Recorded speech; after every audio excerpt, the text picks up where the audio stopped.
حدیث پاک کا مفہوم ہے ایمان کا لباس پرہیزگاری، زینت، شرم و حیا اور ثمرہ علم ہے۔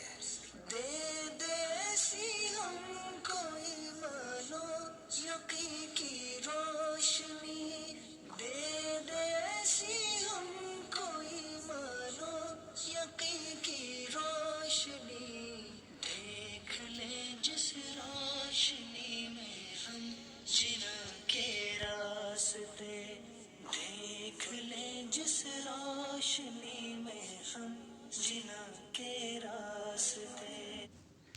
بسم اللہ الرحمن الرحیم۔ الحمد للہ عز وجل۔ ہم نور الایضاح پڑھ رہے ہیں۔ آج ہم انشاءاللہ عز وجل نور الایضاح سے وضو کے نواقض پڑھیں گے، یعنی ان چیزوں کے تعلق سے پڑھیں گے جو وضو کو توڑ دیتی ہیں۔ فصل فی نواقض الوضوء، یہ فصل ہے وضو کے نواقض کے بیان میں، وضو کو توڑنے والی چیزوں کے بیان میں۔ لفظ نواقض ناقضۃ کی جمع ہے۔ فصل فی نواقض الوضوء، یہ فصل ہے وضو کے نواقض کے بیان میں، وضو کو توڑنے والی چیزوں کے بیان میں۔ ینقض الوضوء 12 شیئا، وضو کو 12 چیزیں توڑ دیتی ہیں۔ ینقض الوضوء، وضو کو توڑ دیتی ہیں، 12 شیئا، 12 چیزیں۔ اب 12 چیزوں کے تعلق سے بیان کر رہے ہیں کہ وہ کون کون سی چیزیں ہیں۔ نمبر 1 میں ہے ما خرج من السبیلین الا ریح القبل فی الاصح۔ ما خرج من السبیلین، جو سبیلین میں سے نکلے، جو سبیلین میں سے خارج ہو۔ سبیلین یعنی 2 راستے، جو 2 راستوں میں سے خارج ہو، جو 2 راستوں میں سے نکلے، یعنی آگے اور پیچھے کے مقام سے جو نکلے، جو خارج ہو، وہ وضو کو توڑ دیتا ہے، چاہے پیشاب ہو، پاخانہ ہو، وضو توڑ دیتا ہے۔ الا ریح القبل، سوائے آگے کی ہوا کے، آگے کے مقام سے جو ہوا نکلے وہ وضو کو نہیں توڑتی۔ اس کے علاوہ آگے کے مقام سے یا پیچھے کے مقام سے کوئی بھی چیز نکلے وہ وضو کو توڑ دیتا ہے، کیونکہ آگے کے مقام سے جو ہوا نکلتی ہے وہ نجاست سے گزر کر نہیں آتی، اس لیے وہ ناقض وضو نہیں ہے، اس لیے وہ وضو نہیں توڑے گی۔ ہاں، اگر کوئی عورت ایسی ہے جس کے آگے اور پیچھے کے مقام مل گئے ہیں، متصل ہو گئے ہیں، اب احتیاطاً اس کے وضو ٹوٹنے کا حکم دیں گے۔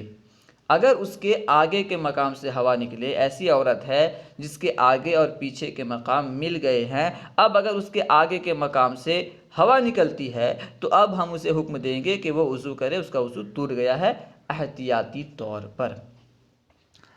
ما خرج من السبیلین الا ریح القبل، جو سبیلین میں سے نکلے وہ ناقض وضو ہے سوائے آگے کی ہوا کے، فی الاصح، صحیح ترین قول کے مطابق، یہی صحیح ترین قول ہے۔ وَيَنْقُضُهُ وِلَادَةٌ مِّنْ غَيْرِ رُؤْيَةِ دَمٍ، وَيَنْقُضُهُ، اور اسے توڑ دیتی ہے، ولادتن، ایسی ولادت، ایسی پیدائش، من غیر رؤیت دم، جو کہ خون کے دیکھے بغیر ہو۔ عام طور پر ایسا ہوتا ہے کہ جب بچہ پیدا ہوتا ہے اس کے بعد خون نکلتا ہے، اسے نفاس کہتے ہیں۔ اگر ولادت ایسی ہو جس کے بعد خون نہ نکلے، بچہ پیدا ہو لیکن خون نہ نکلے، تو ایسی ولادت بھی وضو کو توڑ دیتی ہے، ایسی پیدائش بھی وضو کو توڑ دیتی ہے۔ عام طور پر تو یہی ہوتا ہے کہ پیدائش کے بعد خون آتا ہے، لیکن اگر ایسا ہو کہ بچہ پیدا ہو جائے اور خون نہ آئے تو اب کیا ہوگا؟ اب حکم اسے دیں گے کہ وہ وضو کرے۔ ظاہر سی بات، خون اگر آئے گا ولادت کے بعد، اگر خون آئے گا تو اس سے تو وضو ٹوٹنا یقینی ہے، کیونکہ اسے تو غسل فرض ہوگا۔ ولادت کے بعد اگر خون نظر آئے، ایسی ولادت ہو جو کہ خون کے دیکھنے کے ساتھ ہو، اس سے تو غسل واجب ہوتا ہے، اس سے تو عورت نفاس والی ہوتی ہے، اس سے تو غسل واجب ہوتا ہے، وضو تو ٹوٹے گا بدرجہ اولا۔ لیکن اگر ولادت ایسی ہو جس میں خون نہ دیکھا جائے تب بھی وضو ٹوٹ جائے گا۔ اسی کو بیان کر رہے ہیں۔ وَيَنْقُضُهُ وِلَادَةٌ مِّنْ غَيْرِ رُؤْيَةِ دَمٍ، اور اسے ایسی ولادت توڑ دیتی ہے، یعنی وضو کو ایسی ولادت توڑ دیتی ہے جو کہ خون کے دیکھے بغیر ہو۔ دم کہتے ہیں خون کو، رؤیت یعنی دیکھنا۔ وَيَنْقُضُهُ وِلَادَةٌ مِّنْ غَيْرِ رُؤْيَةِ دَمٍ، اور اسے یعنی وضو کو توڑ دیتی ہے ایسی پیدائش جو کہ خون کے دیکھے بغیر ہو۔ وَنِجَاسَةٌ سَائِلَةٌ مِّنْ غَيْرِهِمَا، وَنِجَاسَةٌ سَائِلَةٌ، اور بہنے والی نجاست، وَنَجَاسَةٌ سَائِلَةٌ بہنے والی نجاست، مِّنْ غَيْرِهِمَا ان دونوں کے علاوہ، یعنی سبیلین کے علاوہ کہیں سے اگر بہنے والی نجاست نکلے تو وضو توڑ دے گی۔ اس میں بہنے والے کی قید ملحوظ ہے، کیونکہ اگر کہیں سے خون نکلا، خون ظاہر ہوا، خون بہا نہیں، اس سے وضو نہیں ٹوٹے گا۔ مثال کے طور پر سوئی کا نوک بدن کے کسی حصے میں چبھ گیا یا کوئی باریک سا کانٹا چبھ گیا، اب خون ظاہر تو ہوا مگر اپنی جگہ سے بہا نہیں، اس سے وضو نہیں ٹوٹے گا۔ وضو تب ٹوٹے گا جبکہ وہ نجاست بہنے والی ہو، چاہے خون ہو، پیپ ہو، جو بھی ہو، وہ بہنے والی ہو، بہنے والی ہوگی تبھی وضو ٹوٹے گا، ورنہ پھر وضو نہیں ٹوٹے گا۔ وَنِجَاسَةٌ سَائِلَةٌ مِّنْ غَيْرِهِمَا، اور ان دونوں کے علاوہ بہنے والی نجاست، یعنی آگے اور پیچھے کے مقام کے علاوہ کہیں سے بہنے والی نجاست نکلے تو وضو ٹوٹ جائے گا۔ اب مثال دے رہے ہیں بہنے والی نجاست جیسے قدمین، جیسا کہ خون، اگر خون بدن کے کسی حصے سے نکل کر بہہ گیا اب وضو ٹوٹ جائے گا۔ ایسی جگہ بہہ گیا جس کا غسل میں دھونا ضروری ہے۔ غسل میں بدن کے تمام ظاہری اعضاء کو دھونا ضروری ہے۔ اس کا مطلب یہ ہوا کہ خون اگر نکل کر بدن کے ظاہری اعضاء میں سے کہیں بہہ گیا تو وضو ٹوٹ جائے گا۔ ہاں، جس کو غسل میں دھونا فرض نہیں ہے، اگر خون وہاں نکلا، وہاں بہا تو اس سے وضو نہیں ٹوٹے گا۔ مثال کے طور پر کان کے سوراخ کے اندر خون نکلا اور بہا، باہر نہیں آیا تو اس سے وضو نہیں ٹوٹے گا، کیونکہ کان کے اندر کا حصہ غسل میں دھونا فرض نہیں ہے، اس لیے اس سے وضو نہیں ٹوٹے گا۔ خیر، وَنِجَاسَةٌ سَائِلَةٌ مِّنْ غَيْرِهِمَا، اور ان دونوں کے علاوہ بہنے والی نجاست، یعنی سبیلین کے علاوہ بہنے والی نجاست وضو کو توڑ دیتی ہے۔ قدمین، جیسا کہ خون، وقیحن، اور پیپ، وقیء طعام وماء وعلق ومرۃ اذا ملأ الفم، اور الٹی بھی وضو کو توڑ دیتی ہے۔ قے، جسے ہم قے کہتے ہیں، قے بھی وضو کو توڑ دیتی ہے، چاہے قے کھانے کی ہو یا جمے ہوئے خون کی ہو یا صفرا کی ہو، وضو کو توڑ دیتی ہے۔ وقیء طعام، اور کھانے کی قے، وماء، اور پانی کی قے، وعلق، اور جمے ہوئے خون کی قے، ومرۃ، اور صفرا کی قے، چاہے کھانے کی قے ہو، پانی کی قے ہو، جمے ہوئے خون کی قے ہو یا پیت کی قے ہو، جیسے صفرا کی قے ہو، ان سے بھی وضو ٹوٹ جائے گا۔ کب ٹوٹے گا؟ اذا ملأ الفم، جبکہ یہ منہ کو بھر دیں، یعنی جبکہ یہ منہ بھر ہوں۔ اگر ان چیزوں کی قے منہ بھر ہو تو اس سے وضو ٹوٹ جائے گا، یہ چیزیں وضو کو توڑ دیں گی۔ اس کو بیان کر رہے ہیں، وقیء طعام وماء وعلق او مرۃ، وقیء طعام او ہے، ٹھیک ہے، وقیء طعام او ماء او علق او مرۃ، کھانے، پانی، جمے ہوئے خون اور صفرا کی قے، جبکہ یہ منہ بھر ہو۔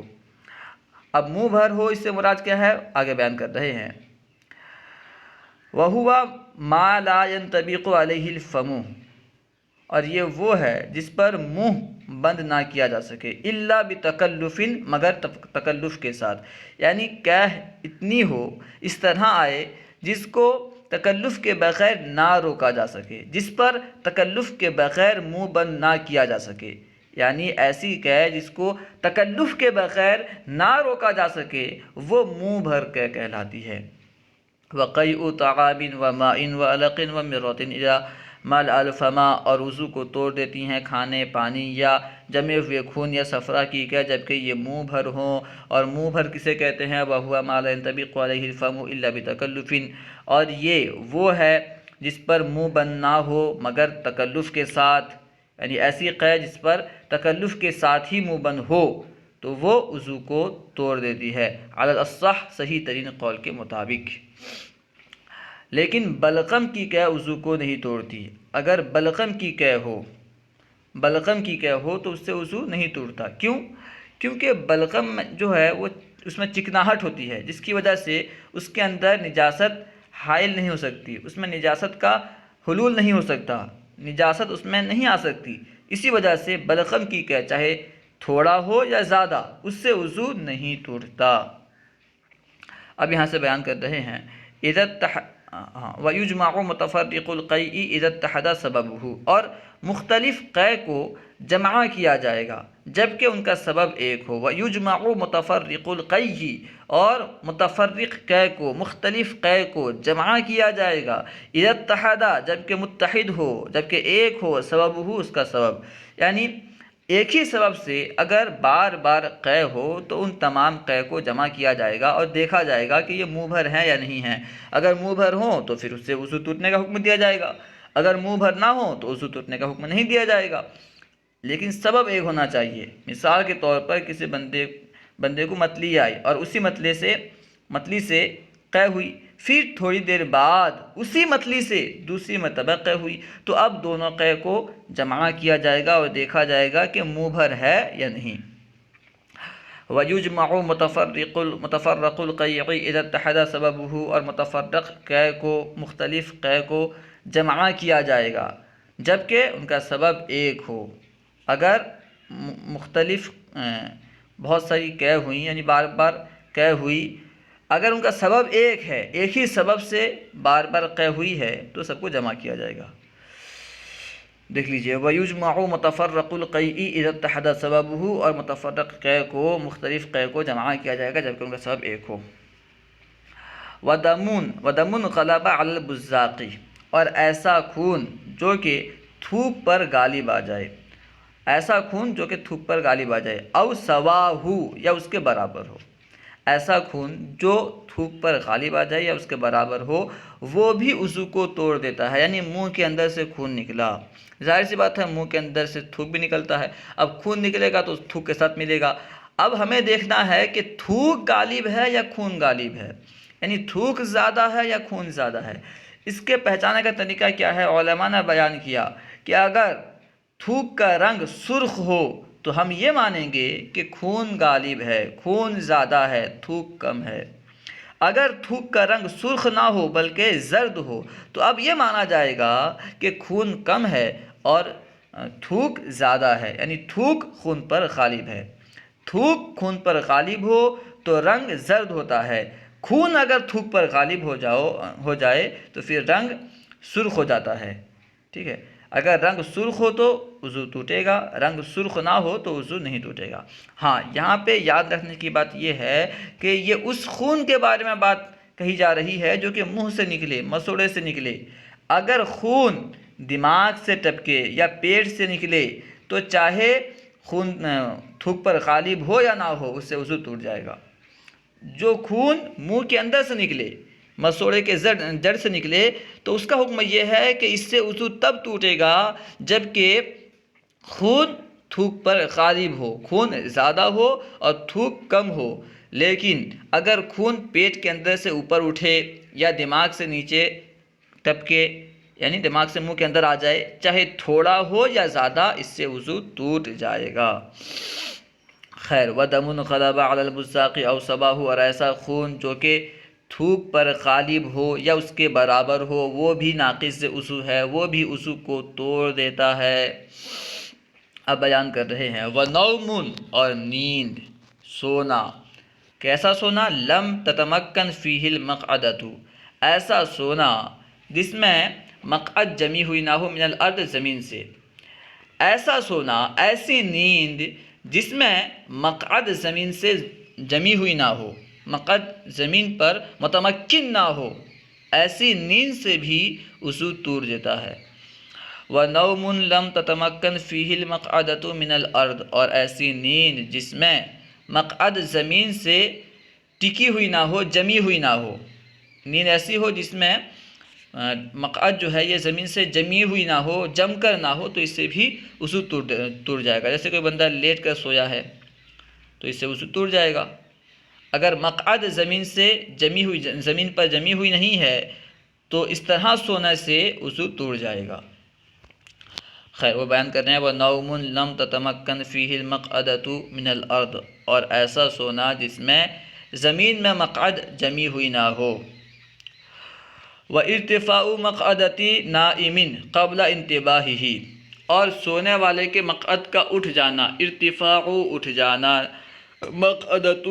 مقعدتی نائمین سونے والے کے مقعد کا، ارتفاع مقعدتی نائمین سونے والے کے مقعد کا اٹھ جانا. کب اٹھ جانا؟ قبل انتباہی، اس کے جاگنے سے پہلے.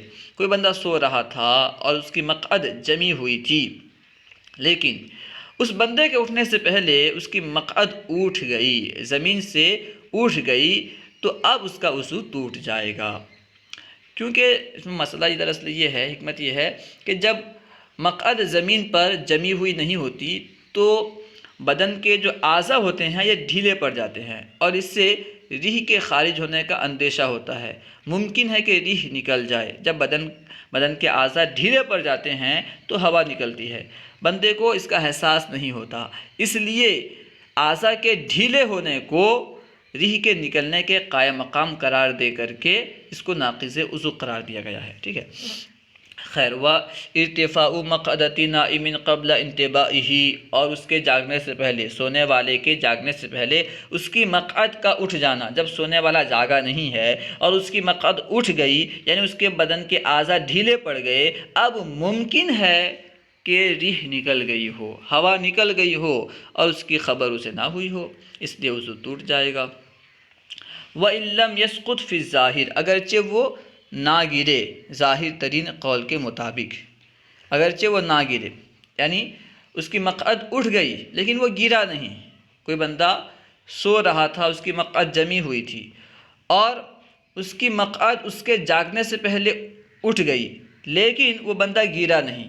اگرچہ نہ گرا لیکن اس کی مقعد کیونکہ زمین سے اٹھ گئی، بدن کے اعضاء ڈھیلے پڑ گئے، اس لیے اس کا وضو ٹوٹ جائے گا فی الظاہر، ظاہر ترین قول کے مطابق. وَارْتِفَاعُ مَقْعَدَةِ نَائِمٍ قَبْلَ انتباہِهِ وَإِن لَّمْ يَسْقُطْ فِي الظَّاهِرِ، اور سونے والی کی مقعد کا اٹھ جانا اس کے جاگنے سے پہلے اگرچہ وہ نہ گرا ہو، ظاہر ترین قول کے مطابق یہ ناقض وضو ہے. وَإِغْمَاءٌ وَجُنُونٌ وَسَكْرٌ وَقَهْقَهَةُ بَالِغٍ يَقِظَانَ فِي الصَّلَاةِ ذَاتِ رُكُوعٍ وَسُجُودٍ وَلَوْ تَعَمَّدَ الْخُرُوجَ بِهَا مِنَ الصَّلَاةِ. وَإِغْمَاءٌ اور بے ہوشی، وَإِغْمَاءٌ اور بے ہوشی، وَجُنُونٌ اور پاگل پن، وَسَكْرٌ اور نشہ. چاہے جنون ہو یا اغما ہو یا سکر ہو، یعنی چاہے بندہ بے ہوش ہو جائے یا پاگل ہو جائے یا نشے میں ہو. نشے سے مراد اس طرح کی نشہ ہے جس سے پاؤں لڑکھڑانے لگے، صحیح طرح وہ چل نہ سکے، اس طرح نشہ ہے. تو ان صورتوں میں بھی کیونکہ بدن کے اعضاء ڈھیلے پڑ جاتے ہیں، بندہ کیا کرتا ہے اسے خود کی خبر نہیں ہوتی. ان صورتوں میں کیونکہ بدن کے اعضاء جو ہیں یہ ڈھیلے پڑ جاتے ہیں اور ریح کے نکلنے کا خوف ہوتا ہے، اس لیے ان کو ناقض وضو قرار دیا گیا. وَإِغْمَاءٌ وَجُنُونٌ وَسَكْرٌ اور بے ہوشی، پاگل پن اور نشہ، ان سے بھی وضو ٹوٹ جاتا ہے. وَقَهْقَهَةُ بَالِغِ يَقِظَانَ فِي الصَّلَاةِ ذَاتِ رُكُوعٍ وَسُجُودٍ، اور جاگتے ہوئے بالغ کا ایسی نماز میں قہقہہ لگانا جو کہ رکوع اور سجدے والی ہو. دیکھیے، ایک ہے مسکرانا، ایک ہے ہنسنا، ایک ہے قہقہہ لگانا. مسکرانا اسے کہتے ہیں کہ بندے کے دانت نظر آئیں، بندہ مسکرائے لیکن آواز نہ نکلے، اس طرح ہنسے کہ آواز نہ نکلے، اسے کہتے ہیں مسکرانا. دانت نظر آئیں لیکن آواز نہ نکلے تو یہ مسکرانا ہوا. ہاں، آواز نکلے لیکن آواز اتنی ہو کہ بندہ خود سنے، جو ہنس رہا ہے وہ خود سنے، تو اسے کہیں گے ہنسنا. مسکرانا اسے کہیں گے کہ بس دانت ظاہر ہوں لیکن آواز نہ نکلے. دانت ظاہر ہونے کے ساتھ اتنی آواز نکلے کہ ہنسنے والا خود سنے تو اسے کہیں گے ہنسنا، اسے ضحک کہیں گے. اور اگر اتنی آواز نکلے کہ ہنسنے والا خود سنے اور آس پاس کے ایک دو آدمی سن لیں تو وہ قہقہہ ہے. نماز کے اندر اگر کسی بندے نے قہقہہ لگایا تو نماز بھی ٹوٹے گی اور وضو بھی ٹوٹ جائے گا. اگرچہ یہ نجاست نہیں ہے کیونکہ نبی پاک صلی اللہ علیہ وسلم سے اس طرح ثابت ہے، اس لیے یہ ناقض وضو ہے. نماز میں اگر کوئی بندہ مسکرایا تو اس سے نماز نہیں ٹوٹے گی، اگر نماز میں کوئی بندہ ہنسا تو اس سے نماز تو ٹوٹ جائے گی لیکن وضو نہیں ٹوٹے گا۔ نماز میں اگر کوئی بندہ قہقہہ لگایا، اتنی آواز سے ہنسا کہ آس پاس والے سن لیے، تو اس سے وضو بھی ٹوٹے گا، نماز بھی ٹوٹے گی۔ نماز ایسی ہونی چاہیے جو کہ رکوع اور سجدے والی نماز ہو، جیسے پنجے گانا نماز، ٹھیک ہے، اس میں جو ہے بالغ کا جاگتے ہوئے ہنسنا وضو کو توڑ دیتا ہے۔